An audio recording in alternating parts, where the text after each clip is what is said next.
Hey, this is Mark from Make Him Yours, and I'm here with a very special guest today. Anita Chapala, Chicago's dating relationship therapist, has joined me.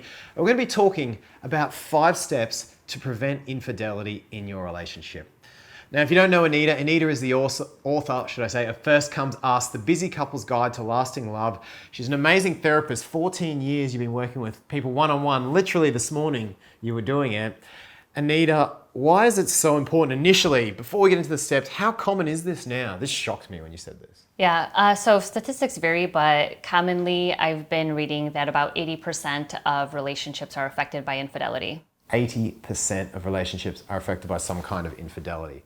So we don't want to give you anxiety or anything, but we need to talk about this topic. We do. And how to prevent it in your relationship so you can be one of the 20%. First up, Anita, is to define what cheating is. And very few couples do this.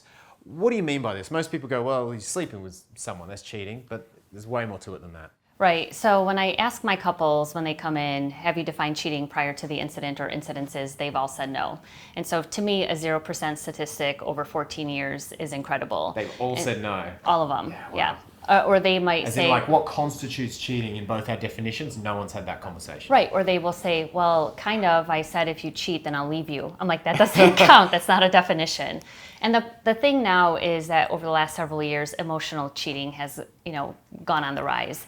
And so people usually define physical cheating as sex or, there could be that physical part, but now it's also emotional. And so couples really need to define what both of those look like.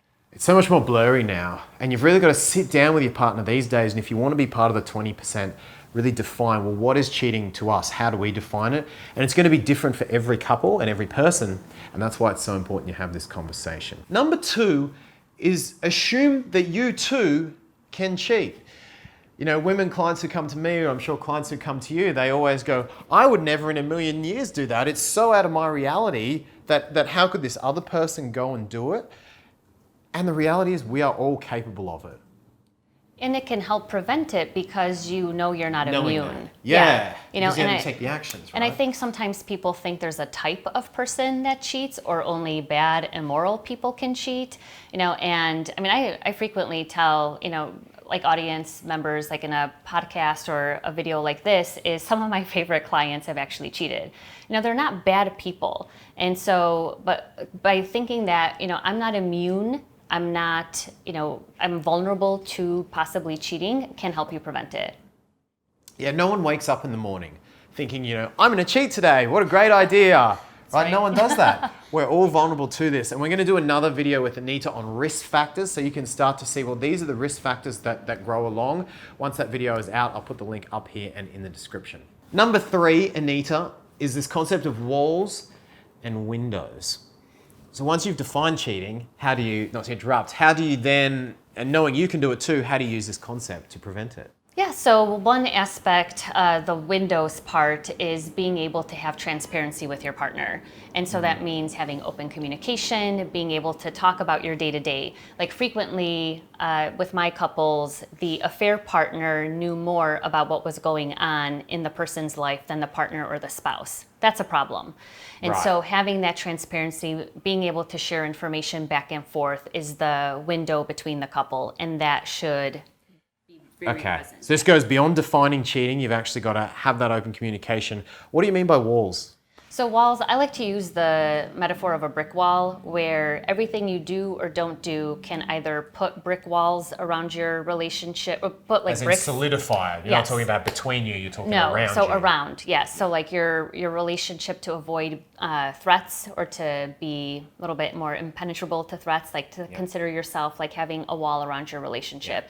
And so like with the bricks, it's like what you do or don't do can either add bricks to the wall or take some away. And so like, let's say you're in a relationship, but you avoid to mention your partner's name, or you're married and you take off your wedding ring when you're at a networking event. Right. Things like that. You have things that take basically stuff from the foundation. Yeah, and you can, like, what if you go to like a lunch date with a coworker and you think it's just lunch, right? Yeah. So all those and again, it's just about developing that mentality of the actions that you're taking or not taking. Basically, are the actions we're taking building this, or are they eroding it? Correct. Yes. Number 4 is about having hard conversations. And the reality is when we enter monogamy, we're not changing our biological makeup. You know, we're not changing the fact when we commit to someone that of course we're going to be attracted to others along the way.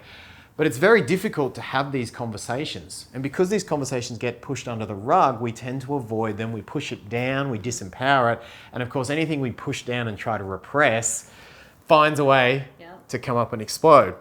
So how do couples go about having these, what can be very difficult conversations like, oh, we are attracted to others.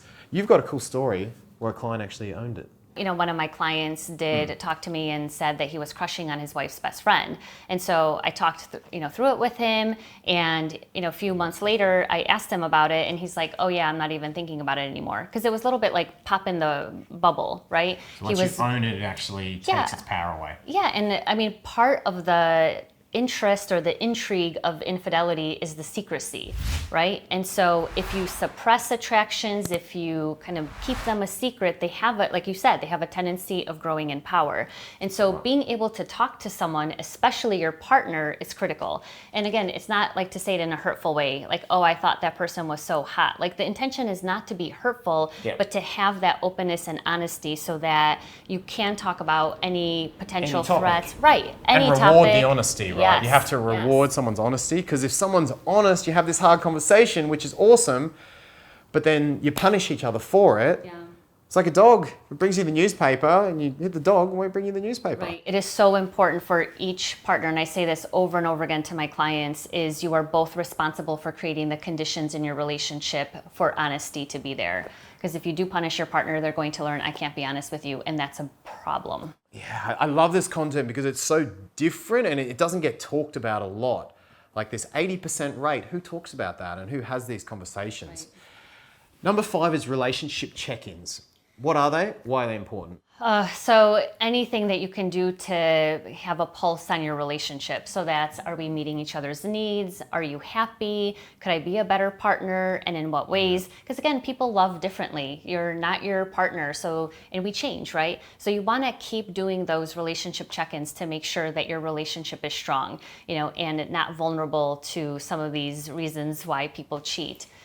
Right, and so does this have to be do both people have to be, I'm sure if you're sitting at home, you're going, I'd love to do all that, but you might not want to do it with me, or I'll feel needy if I do that. Does it require both partners to be active, enthusiastic participants, or how can you start this on your own? You could just change your behaviors, or if like your partner has asked for things in the past, then yes, you could start. I want you to start the positive cycle. Don't just wait for your partner. Yeah. Ideally, it would be amazing to have both people, because then you could hold each other. Make him watch the video. Make him do it. You could hold each other accountable. And again, I think sometimes, guys are scared of the relationship talk because they're expecting everything to be so negative. And so that's why framing it as something positive, like, is there any way, is there anything that you've been missing in our relationship that I could improve? Or is there a behavior that I do that annoys you that I could work on? So it doesn't even have to be like don't start with like a sit down serious conversation.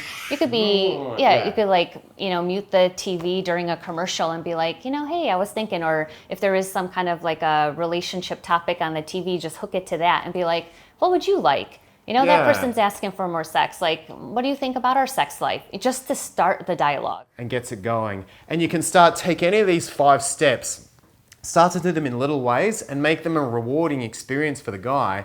And you'll break the stereotype of, oh, every relationship conversation sucks, it's just going to get worse. You can break all of that away and actually really build the foundation for something that's part of that 20% of empowered relationships. Absolutely. Anita, thank you for coming in. Thank you so much for having me. We're going to do a video on the warning signs as well, so make sure you check that one out. How to prevent infidelity, that's the theme. Anita loves to talk about that, and she does. You do amazing content on this. Thank you. I really do enjoy it. Leave your thoughts, comments, questions, everything. I'd love to hear from you. What do you think of the content? Put it all in the space below. Do it right now. Give the video a thumbs up and hit the big red subscribe button with the little bell as well, so you get all the notifications for future videos. Anita, thanks for coming in. Thank you so much. Thanks, guys. We'll see you in the next video very soon. It's like a dream when we both get together and free.